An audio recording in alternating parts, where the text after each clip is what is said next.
do not get in the military thinking that you're about to go get a scat pack, thinking that you're about to go get that new Benz, because you're not. The healthcare system needs some work. You get 30 days of paid leave every year.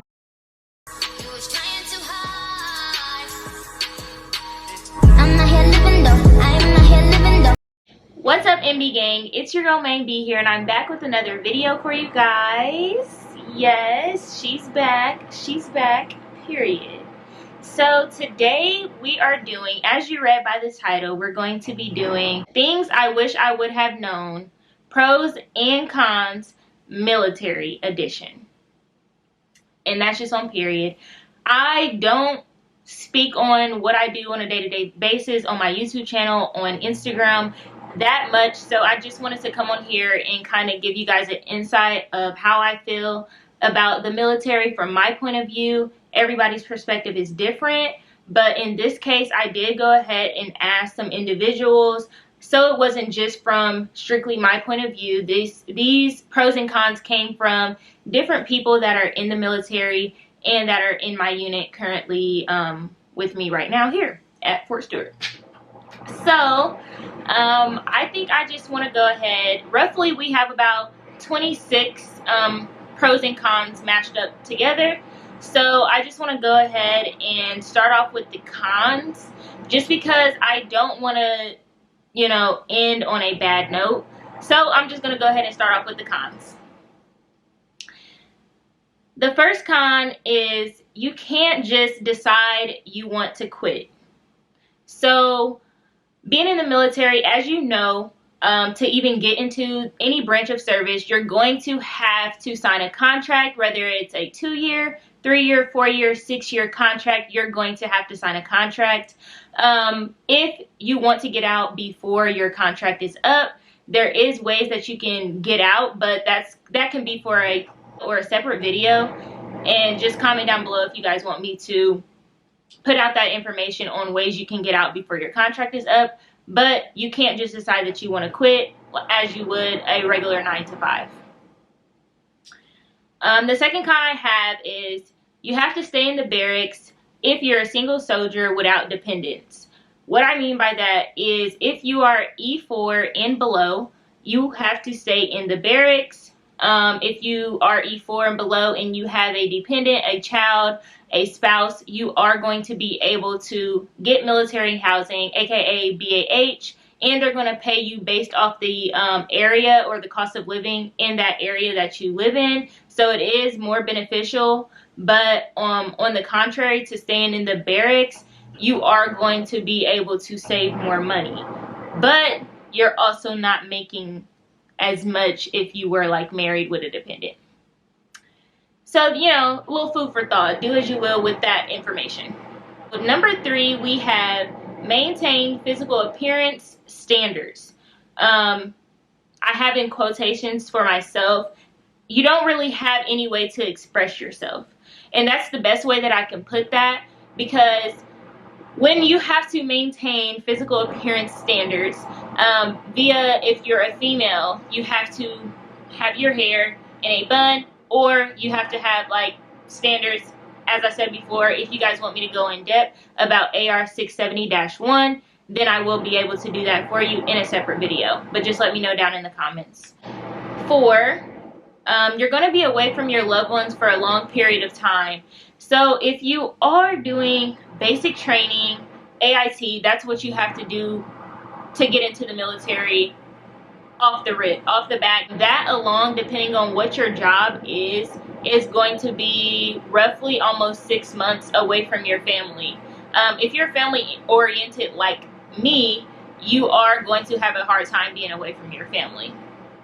This is the first time that I've actually moved away from my family since basic training AIT. I didn't really count basic training AIT as like moving away, because I knew that I was going to go back home and be able to be around my family. But this is the first time that I have been away from my family in a very, very, very long time. And it has been a long period. I've been gone for about 5 months. So it's been pretty rough for me, I can't lie, but you know, we're living, we're learning. Number 5, there is a cap on how much you can make. So if you are coming from a very good civilian job, as I was, it's going to be, you're going to take a huge pay cut. You're going to have to be able to adjust to that. So you just have to keep that in mind, that there is going to be a huge pay cut. Us as enlisted soldiers, we really don't get paid that much. So if you do have a business or you're able to invest elsewhere, I would suggest doing that, because there is a cap on how much you can make in the Army. So just putting that out there.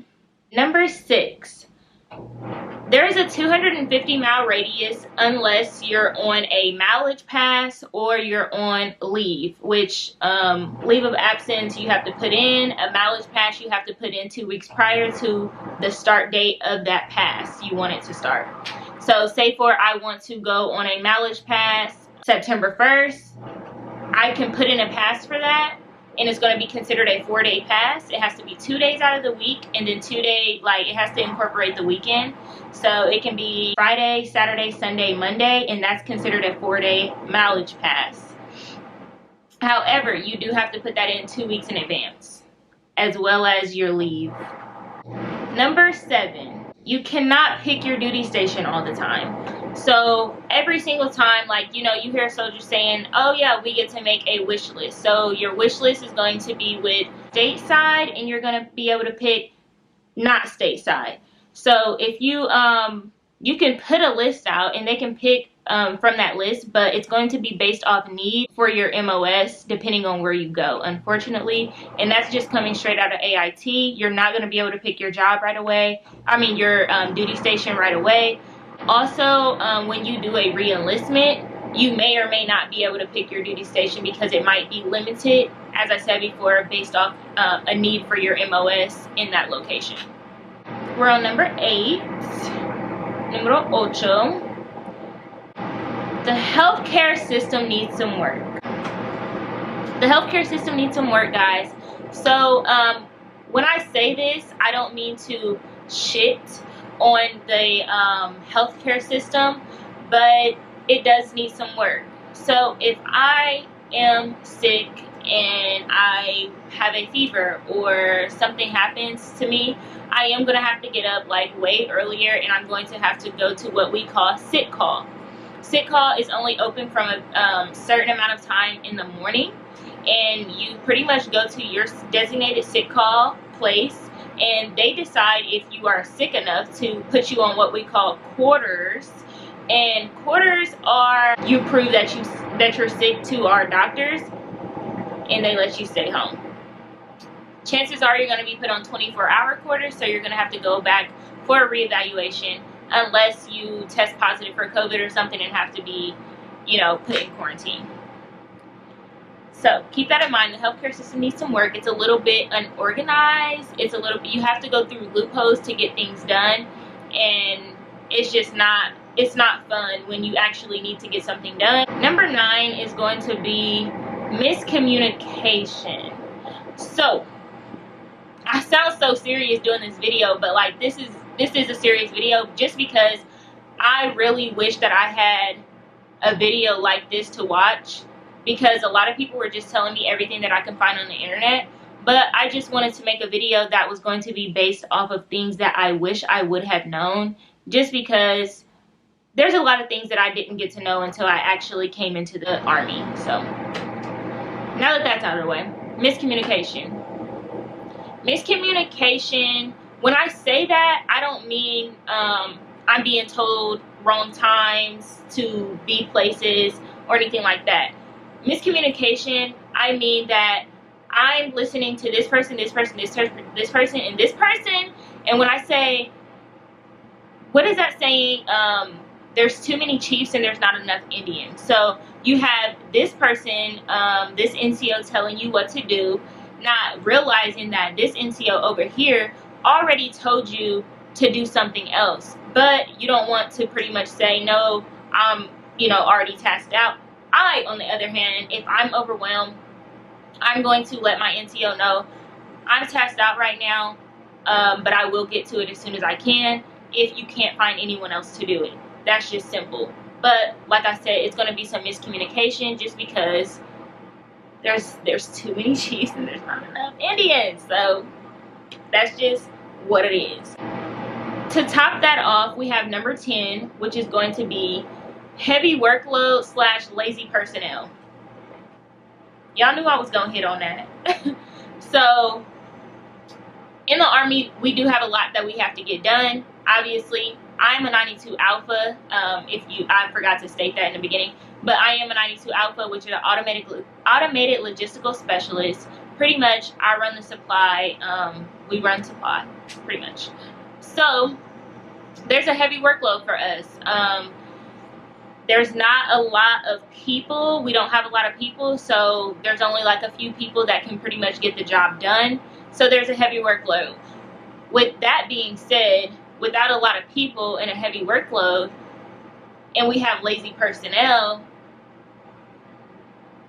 it gets a little sticky, and it gets a little like the same two people are doing the jobs over and over and over again, and the same two people are getting asked to do certain things over and over again, because those are the only people that work. We gotta fix it. But keep that in mind. Number 11, personal time is not really your personal time. So this is, I actually got these next 3 from my NCO, from one of my NCOs. And yeah, so she said personal time is not really your personal time. And what I think she means by that is that there's not a lot of time for you to have to yourself. As you guys know, I do YouTube, but I have to really like be persistent and consistent with my YouTube channel, because if I wasn't, it wouldn't get done. I'm very tired at the end of the day. I don't want to record any videos. I don't want to edit any videos, but I do it because I actually love doing this. So keep that in mind. Personal time is not really your personal time. Number 12, love life issues. So a lot of people in the military tend to date people in the military. This is our dating pool. So not a lot of times you're going to get somebody that is a civilian that you're going to be able to date, because your life is just not aligned. Unfortunately, you're going to have love life issues if you are not married. The person that you're dealing with could possibly get moved to a different duty station or anything of that sort. So you have to keep in mind, as far as your love life goes, just be cautious. Don't get too far in depth or put your eggs all in one basket, because things can change. So love life issues are definitely, that's definitely a good topic to touch on.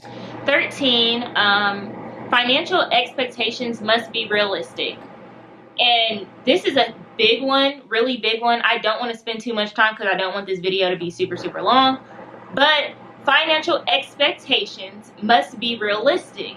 And what she means by that is, a lot of people get into the military and they just think that it's going to be peaches and cream. You're going to make all these thousands of dollars and you're just going to be living a lavish lifestyle. But that is not the case at all whatsoever. So I'm here to tell you, please do not get in the military thinking that you're about to go get a scat pack, thinking that you're about to go get that new Benz, because you're not.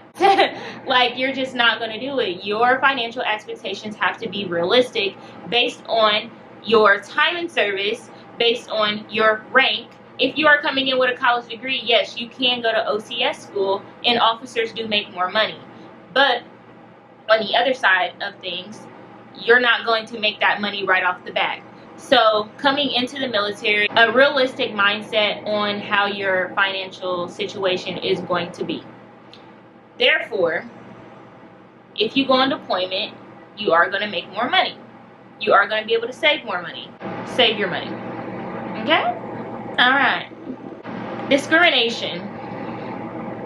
So, being a minority female, I have faced discrimination within the military. I've faced discrimination within the workforce period on the civilian side, because if you guys don't know, I was in the National Guard for 3 years and 8 months, so almost 4 years I was in the National Guard before I decided to convert over and be in the active duty side of things.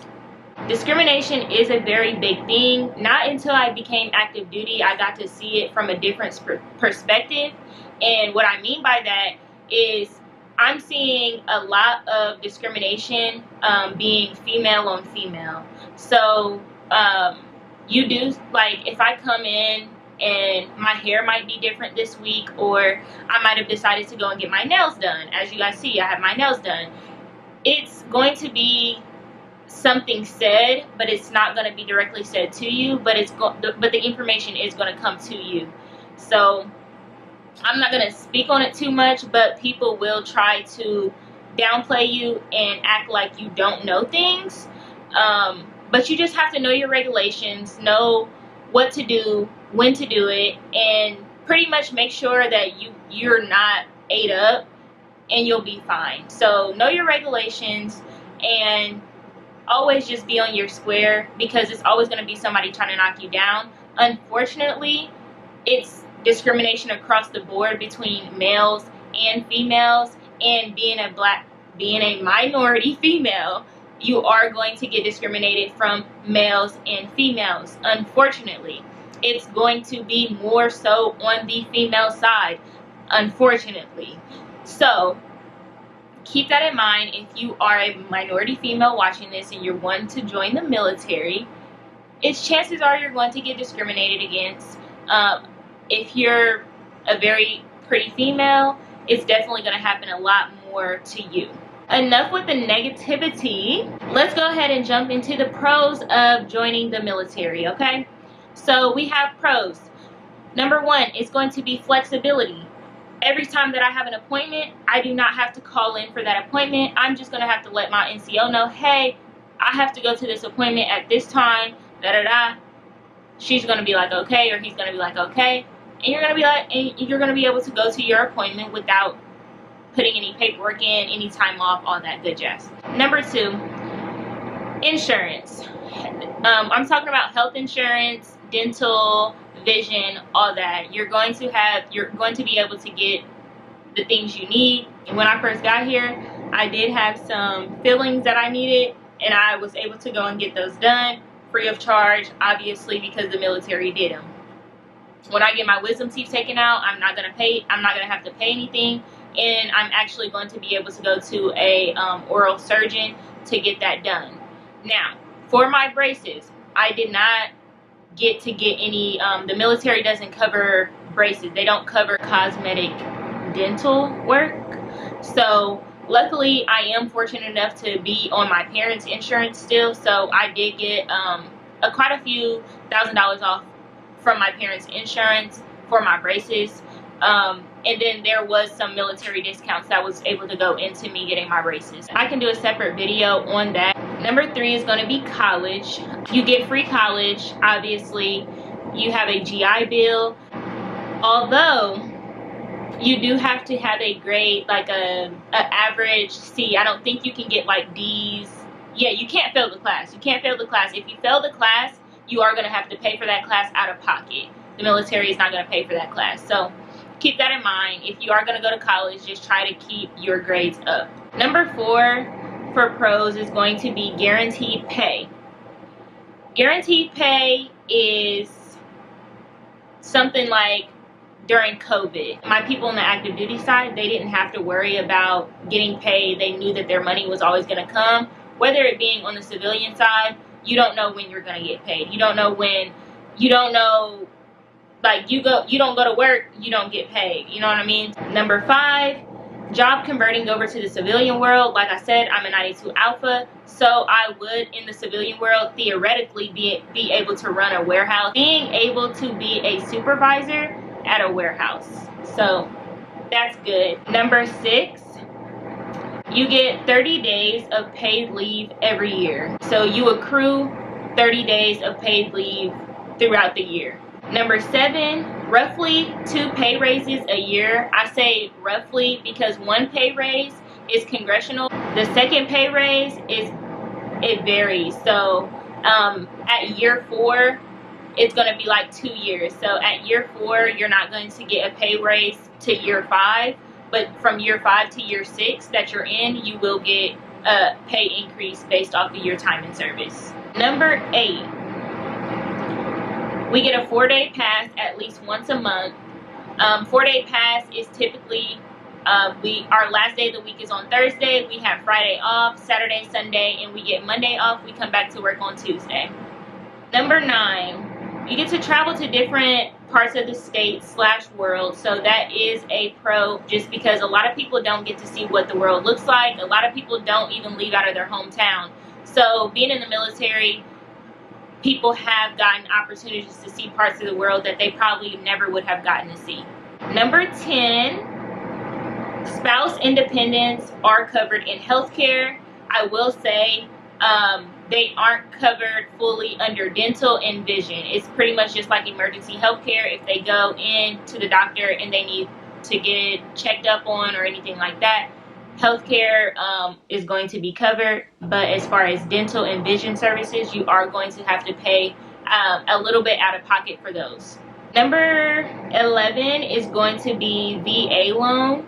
So for your VA loan, that does go towards your house. So when I get out of the military, I am going to be able to buy a house, and I can do that under my VA loan without putting any money down. It's just going to go based off my credit, and that's how my monthly payment, or that's how my monthly mortgage is going to be based off of. My dad was in the military. Well, he was in the Army, so he was able to use their VA loan when they got their house built from the ground up. So that's what I'll be doing as well, because it was very beneficial for them. Number 12, you get to meet lifelong friends. I've met friends here that I know that I can always call, and they're going to pick up the phone and be there for me no matter what. So that is always a pro, being able to meet good, genuine people, and having that authentic love around you is always a plus no matter what.